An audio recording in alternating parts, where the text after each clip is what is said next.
तर अद्वैत हिरेंना निवडून आणा, तुमच्यासाठी त्यांनी तुरुंगवास भोगलाय असं उद्धव ठाकरेंनी म्हटलंय. हिरेंनी तुरुंगवास भोगलाय पण निष्ठा विकली नाहीये.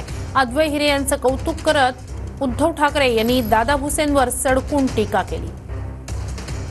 अद्वैत दादा तर निवडून आणलाच पाहिजे, तुम्हाला आणावाच लागेल, कारण त्यांनी तुमच्यासाठी तुरुंगवास भोगला पण निष्ठा नाही विकली.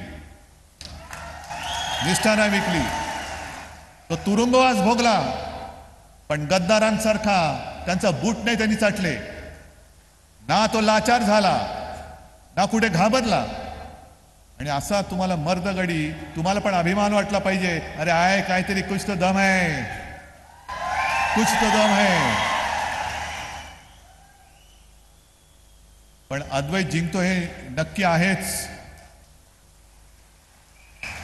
त्याला अपशकुन करायला, मुद्दामून सांगतोय तुम्हाला, अपशकुन करायला गद्दार तर उभा आहेच, पण मध्ये आणखीन एक दोघं उभे आहेत. कोण आहेत तुम्हाला माहिती आहे?